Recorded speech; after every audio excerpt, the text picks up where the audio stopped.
नमस्कार, welcome back. अब थोड़ा सा कॉकरोचों का जो पूरा का पूरा स्यापा है उससे बाहर निकलते हैं और जो रियल मुद्दा है इस देश के उसके ऊपर बात करते हैं। रिसेंटली तीन न्यूज आई। एक थी कि राजनाथ सिंह ने बोला कि 66% जो प्रोक्योरमेंट है आर्मी की वो भारत में होनी शुरू हो गई। सबने तालियां मारी, लेकिन इसके पीछे बहुत बड़ा एक खेल है। एक और न्यूज़ है कि जो आपको मालूम है कि अंडर सी या कोई भी ज़मीन के नीचे जो बोरिंग होती है, जैसे मेट्रो की है, उसकी जो बोरिंग मशीन है वो हमारे पास नहीं थी। वो भी इंडिया ने क्लेम किया कि 66 से लेकर 70% हम भारत में इसको मेक इन इंडिया पे बना रहे हैं। दोबारा से तालियां मारी। और तीसरा न्यूज़ था कि जो इन्फोसिस है उसका 4 लाख करोड़ का प्रॉफिट आया है। दोबारा से तालियां मारी गई। और आखिरी न्यूज़ कुछ मेरे साथ रिलेटेड है। मैं भी फेल हो गया, मोदी जी भी फेल हो गए और देश भी फेल हो गया ये सारी न्यूज़ देखने के बाद। कैसे? अब मैं बताता हूं आपको कि प्रॉब्लम क्या है, ये साइन ऑफ फेलियर क्यों है। जब राजनाथ सिंह ने बोला कि भाई हमने 66% अपना जो आर्मी का प्रोक्योरमेंट है वो सारी हमने भारत में प्रोक्योर करनी शुरू कर दी, ये जो है कैलकुलेट कैसे करते हैं 66%, ये आया कहां से? आप शॉक्ड हो जाएंगे। हम कैलकुलेट करते हैं अकॉर्डिंग टू वेट। आपने टैंक लिया, उसका वेट किया, वेट हुआ सपोजिंग 10 टन। अगर 7 टन वो भारत में बन रहा है, इसका मतलब है आपने 70% टैंक आपने भारत में बनाना शुरू कर दिया। यही काम आप तेजस के साथ कर रहे हैं। यही सब कुछ है जहां पर आप वेट कैलकुलेट करते हैं। भाई आप सोच के देखिए, अगर वेट है तो क्या एक टैंक के अंदर या जो फाइटर प्लेन है उसके अंदर जो क्रिटिकल पार्ट्स हैं वो तो वेट में उसमें बड़ा कम है, लेकिन उसके बिना आप ना तो तेजस उड़ा सकते हैं ना ही आप टैंक आप चला सकते हैं। जो लोहे का पार्ट कंपोनेंट्स हैं, जो छोटे छोटे कंपोनेंट्स लोहे के बने होते हैं, जो उसकी बॉडी है वो लोहे की बनी है, उसी में आपका 70-80% तो आपका वेट उसी में कैलकुलेट हो जाएगा। दैट मीन्स हो क्या रहा है, हम वेट के साथ बोल रहे हैं हमने मेक इन इंडिया किया, बट एक्चुअल में हम सिर्फ ढांचे बना रहे हैं। बाकी हम सब क्या कर रहे हैं, बाहर की दुनिया से हम लोग मेन जो कंपोनेंट्स हैं, जिसको बोलता हूं क्रिटिकल पार्ट्स हैं, वो सारे के सारे इंपोर्टेड हैं। तेजस के अंदर हमारे पास इंजन नहीं है और जब तक इंजन नहीं आएगा वो प्लेन उड़ नहीं सकता। बेशक आपने 99% वो मेक इन इंडिया के अंदर कर लिया हो। आप इलेक्ट्रॉनिक्स के बिना जो आप जर्मनी से ले रहे हैं, आप सेमीकंडक्टर हैं वो यूएसए और चाइना से ले रहे हैं, इसके बिना आप नहीं चला सकते अपनी पूरी आर्मी की चीज़ों को। हमारे लोग इस चीज़ों के डीप एनालिसिस कभी करते ही नहीं है। 99% जो क्रिटिकल चीज़ें हैं वो आज भी इंपोर्ट हो रही हैं। इसीलिए मैं बोल रहा हूं मोदी जी फेल हो गए, क्योंकि किसने फेल किया वो बाद में आऊंगा। अब हो क्या रहा है, हम क्या कर रहे हैं, लोहे की बॉडी बनाई। यही चीज हम टैंक्स में कर रहे हैं, यही हम हर उस इक्विपमेंट में कर रहे हैं जो भारत में बन रहा है। हम कैलकुलेट कर रहे हैं बाय वेट। अब मैं इसको और एक्सप्लेन करूंगा कि कैसे मोदी जी को दुनिया ने नहीं, हमारे ही देश के लोगों ने कैसे फेल कर लिया। उनकी पॉलिसीज में दिक्कत नहीं थी, बस हमारे जो कैलकुलेशन का मेथड है वो उसको चेंज करना पड़ेगा। दूसरा एग्जांपल और है बोरिंग मशीन का। आपको मालूम है जो टनल्स बनती हैं, जैसे मेट्रो है, वो धरती के नीचे से टनल निकलती है, या आपको रोड बनानी है, या पहाड़ों में आपको टनल्स बनानी है रोड्स के लिए या इंफ्रास्ट्रक्चर के लिए, उसके लिए आपको एक बोरिंग मशीन चाहिए होती है जो कि बहुत स्पेशलाइज्ड है। हमने रिसेंटली क्लेम किया कि 70% ये मशीन भारत में बनी है, मेक इन इंडिया है। सेम फॉर्मूला यहां पर भी यूज किया गया, उसका वेट निकाला और वेट निकालने के बाद आपने बोल दिया कि हमने 70% अचीव कर लिया है। अब मैं आपको मजे की बात बताता हूं, ये 70% आपने 20 साल पहले कांग्रेस के टाइम पर अचीव कर लिया था। तब भी 70% पे थे, आज भी हम 70% पे हैं। हमने अभी भी 99 या 100% पे हम नहीं पहुंचे। 20 साल वी आर स्टक एट 70%। अब मैं क्यों बोल रहा हूं कि ये क्रिटिकल है, मैं आपको इसका एग्जांपल देता हूं चाइना से। चाइना ने भी 20 साल पहले इस बोरिंग मशीन के ऊपर काम किया। उन्होंने इस मशीन को पहले इंपोर्ट किया, उसके बाद देखा कि यार इसके अंदर एक प्रॉब्लम है। प्रॉब्लम यह है कि जो इसका क्रिटिकल पार्ट्स हैं और इलेक्ट्रिकल्स हैं वो सारे जर्मनी से आते हैं। अब हो क्या रहा है, इन्होंने देख लिया कि हमें हॉस्टेज बना के रखा है जर्मनी ने। कभी भी मशीन खराब होती है तो उनका इंजीनियर आता है और महीनों तक डिले होती है। और ऊपर से जो धांधली करता है जर्मनी अपने पार्ट्स में, जिसने किसी ने जर्मनी के पार्ट्स या किसी मशीन को खरीदा होगा उसको समझ आएगी। मैंने प्रिंटिंग कंपनी में काम किया, हम हाइडलबर्ग की मशीन जर्मनी से लेते थे। जितने की मशीन है उतने के तो उसके पार्ट्स होते हैं, एक एक पार्ट, और वो आते भी लेट है। इसलिए जो चाइना है उन्होंने क्या किया, चाइना ने पिछले 20 साल पहले इस मशीन को जैसे हमने बनाना शुरू किया, इन्होंने बनाया 70% लोहा पहले बनाया, उसके बाद जो क्रिटिकल पार्ट्स है वो खुद उन्होंने बनाने शुरू कर दिए। और आपको जानकर दुख होगा, चाइना पिछले 10 साल में उनका जो मार्केट शेयर है इस बोरिंग मशीन का वो 70% है। यानी कि कहां तो 70% सिर्फ बॉडी पार्ट्स बना रहे थे, आज दुनिया की बोरिंग मशीन्स वो सारी चाइना से आती हैं। इसको कंपेयर कीजिए भारत के साथ, हम भी बोरिंग मशीन बना रहे हैं, 20 साल से बना रहे हैं, लेकिन आज भी हम जो बाहर का जो लोहे का ढांचा है हम उसे बनाकर बोलते हैं कि मेक इन इंडिया पास हो गया। 99% जो क्रिटिकल स्टफ है वो आज भी जर्मनी से आ रहा है या दूसरे कंट्री से आ रहा है। हमने कभी सोचा ही नहीं कि पूरी मशीन अगर हम खुद बनाते हैं तो हम पूरे दुनिया की जो मार्केट है उसको टेक ओवर कर सकते हैं। अब ये मैटर क्यों करता है? वो मैटर इसलिए करता है क्योंकि अभी न्यूज आया, हमने 2 किलोमीटर की एक टनल थी जमीन के नीचे, उसको बनाने के लिए 1 साल लगा दिया क्योंकि ये मशीन बहुत स्लो ये चलती है। चाइना ने वही जो 2 किलोमीटर का सफर है वो 1 महीने में पूरा कर लिया। उसका रीजन क्या था? रीजन ये नहीं है कि चाइना की मशीन जर्मनी की मशीन से बेटर है, नॉट एट ऑल। उसका रीजन क्या था? क्योंकि ये मशीन जब धरती में घूमती हैं तो नीचे पत्थर आते हैं, उसकी ड्रिलिंग करते करते कई बार वेयर एंड टेयर हो जाता है, उसके पार्ट्स टूटते रहते हैं। जब एक बार पार्ट टूटता है तो आपको जर्मनी आपको उस पार्ट्स के लिए फोन करना पड़ता है। वहां से पहले इंजीनियर आएगा, जब उसके पास टाइम होगा यहां पर आकर इंस्पेक्ट करेगा तो बोलेगा ये स्प्रिंग टूट गया, इसका ये कटर टूट गया, तो फिर वो जर्मनी में उसका ऑर्डर प्लेस करेगा। क्योंकि आपके पास तो कोई क्रिटिकल पार्ट आप बनाते नहीं, ना ब्लेड बनाते हैं, ना स्प्रिंग बनाते हैं, ना नट बोल्ट है, आपने सिर्फ बाहर का लोहे का ढांचा वो आपने बनाया है। नट बोल्ट भी वो आपसे नहीं लेते कि ये नट बोल्ट बड़े क्रिटिकल होते हैं।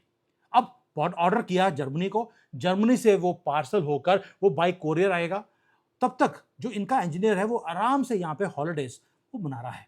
पार्ट आया, उसने चेंज किया और उसके बाद वो मशीन चालू होनी शुरू हुई। इस सारे प्रोसेस में 20-25 दिन, महीना वो निकल जाता है। इसलिए जो 1 महीने का काम है वो हमने साल 1.5 साल में किया। और जो चाइना है, चाइना इसलिए इंफ्रास्ट्रक्चर का काम इतनी फास्ट करता है क्योंकि वो मशीन्स वो खुद बना रहा है, उनको वेट करने की जरूरत नहीं है इन क्रिटिकल पार्ट्स की। अब आते हैं, चाइना ने भी जो PLI स्कीम है, प्रोडक्शन लिंक्ड इंसेंटिव, इन्होंने यूज किया था, इन्होंने भी अपनी इंडस्ट्री को दिया था, भारत ने भी दिया। अब चाइना के मॉडल में और भारत के मॉडल में फर्क क्या है? इंडस्ट्री ने वहां पर चैलेंज लिया क्योंकि गवर्नमेंट ने बोला कि ये मशीन क्रिटिकल है, हमारे तरक्की के लिए इस मशीन को बनाना जरूरी है। अगर आप R&D करेंगे या PLI की स्कीम में अगर आप मशीन 100% चाइना में बनाएंगे तो हम आपको इंसेंटिव देंगे। जो वहां की इंडस्ट्री है चाइना की, उन्होंने इसको चैलेंज लिया और उन्होंने मशीन पिछले 10 साल में चाइना में बना ली। अब आप बोलेंगे सर ये तो रिवर्स इंजीनियरिंग है, उन्होंने टेक्नोलॉजी को चोरी किया है। Who cares? इंडस्ट्री के अंदर आपको क्या लगता है अमेरिका वो चीज़ों को चोरी नहीं कर रहा? वो भी करता दुनिया भर में। और अगर वो चोरी नहीं कर सकता तो दुनिया में जो इंजीनियर्स हैं उसको चोरी कर अपने कंट्री में लेके जाता है और अपने कंट्री में बनाता है। ये जो चाइना है, चाइना ने इस टेक्नोलॉजी को बनाया सभी को, PLI स्कीम के अंदर उन्होंने इंसेंटिव लिया और आज पूरे मार्केट का मार्केट शेयर चाइना के पास है। हमारे इंडस्ट्रियलिस्ट ने क्या किया? उन्होंने भी PLI की स्कीम ली, उन्होंने सारे पार्ट्स को जर्मनी से, अमेरिका से, चाइना से इंपोर्ट किया। उसके बाद जो भारत में 70% का लोहे का ढांचा था उसको यहां बनाया, शो किया देखिए हमने 70% अचीव कर लिया है, सब्सिडी खाली गवर्नमेंट से, अपने प्रॉफिट्स को इंक्रीज कर लिया और हमारे टैक्स पेयर्स का पैसा इन्होंने आराम से अपनी जेब में डाल लिया। दैट्स इट, कोई और काम नहीं। That's why I am saying Modi ji fail हो गए।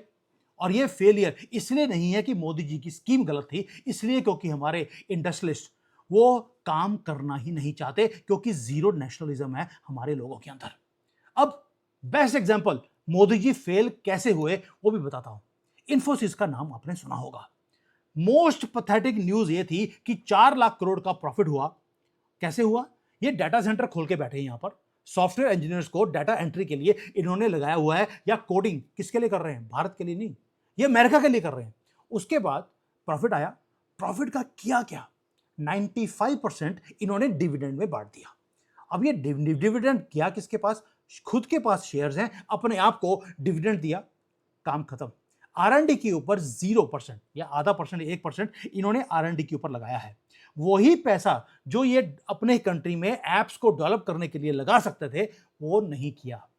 इसीलिए हमारी जो इंटरनेशनल मार्केट में एप्स की जो हमारी प्रेजेंस है, आप देखिए जितना सोशल मीडिया है, क्या हमारे लोग अगर अमेरिका में जाकर उनके लिए ऐप्स बना सकते हैं, क्या भारत में नहीं बना सकते? क्योंकि हमारी कंपनीज करना ही नहीं चाहती, इसलिए हमारी प्रेजेंस जीरो है दुनिया की आईटी इंडस्ट्री में। सिर्फ हम इनका कूली का काम करते हैं, इसी को बोलते हैं कूली टेक्नोलॉजी वाले लोग। दोस्तों, चाइना के अंदर क्या हो रहा है? चाइना के अंदर they are beating America in AI. अभी अभी इन्होंने डीपसीक निकाला, जेड कंपनी निकाल दी, किमी निकाल दिया, और अमेरिका टेरिफाइड है कि किस स्पीड पे चाइना इन चीज़ों को बाहर निकाल रहा है। चाइना के पास अगर ये स्पीड है, उसका रीज़न ये नहीं है कि वहाँ पे पैसे दिए जाते हैं, वो इसका रीज़न ये है कि वहाँ पर नेशनलिज्म है, वो चाहते हैं कि वो अमेरिका को बीट करे। दोस्तों, हमारे यहाँ पर सिर्फ लोग गवर्नमेंट से पैसा कमाना चाहते हैं, they do not want to make country go ahead. अब चाइनीज जो बिजनेसमैन है, उनका एक ही प्रिंसिपल है। मैं यहाँ पे चाइना में काम करता हूँ कंपनीज के लिए, यहाँ पे जो बिजनेसमैन है वो बोलता है हमें एक दिन अमेरिका को बीट करना है, ताकि जो अमेरिका की हेजेमनी है, जो ये दादागिरी दिखाता है, हम उससे फ्री होना चाहते हैं। हमारे कंट्री में एब्सोल्युटली ऑपोजिट है। हमारी गवर्नमेंट आज झुकती नहीं। हमने एक पंगा लिया हुआ है अमेरिका के साथ, आपको टैरिफ लगाना है, अब लगा लीजिए, लेकिन हम आपकी शर्तों को हम मानने के लिए तैयार नहीं है। हमने ट्रेड डील पिछले 1.5 साल में हमने साइन नहीं करी, और हमारे बिजनेसमैन क्या कर रहे हैं? हर रोज रिप्रेजेंटेशन जारी हैं 1 साल से कि प्लीज आप अमेरिका के साथ डील कर लीजिए, ताकि जो हमारे एक्सपोर्ट्स हैं वो अमेरिका को जाने शुरू हो जाएंगे। They want our government to compromise. और चाइनीज के जो बिजनेसमैन है वो बोलते हैं अपने कंपनी अपने गवर्नमेंट को, कॉम्प्रोमाइज मत करना, वी स्टैंड विद यू। जहां जहां पे प्रॉब्लम्स हैं, हम R&D पे पैसे लगाने को तैयार हैं, ताकि हमारी कंट्री इंडिपेंडेंट बन जाए।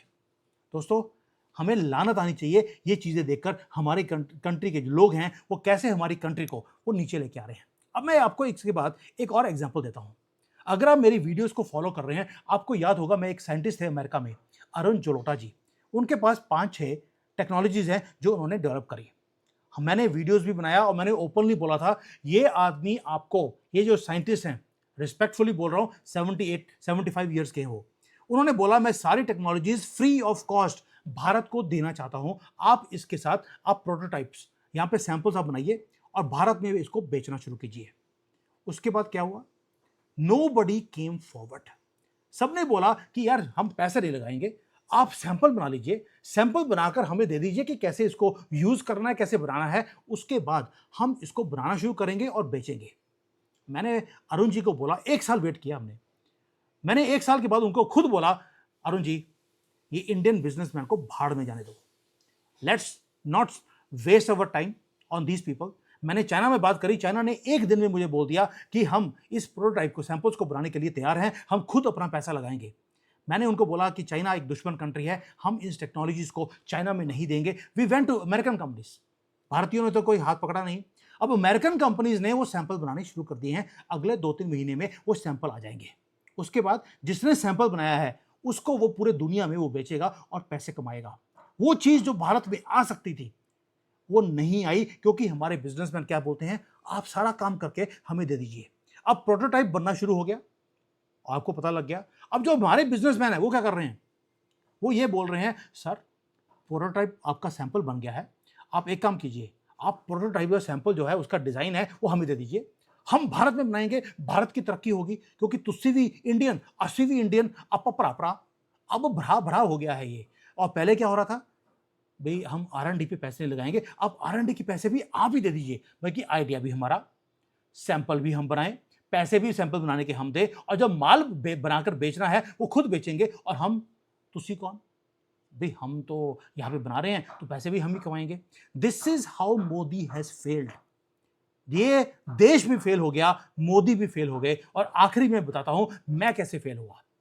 दोस्तों, ये कॉकरोच मूवमेंट शुरू हुआ, मैंने उसी वक्त, उससे पहले जब ये शुरू हुआ था, मैंने उसके साथ में शुरू कर दिया कॉकरोच मुक्त भारत पार्टी मैंने बना दिया।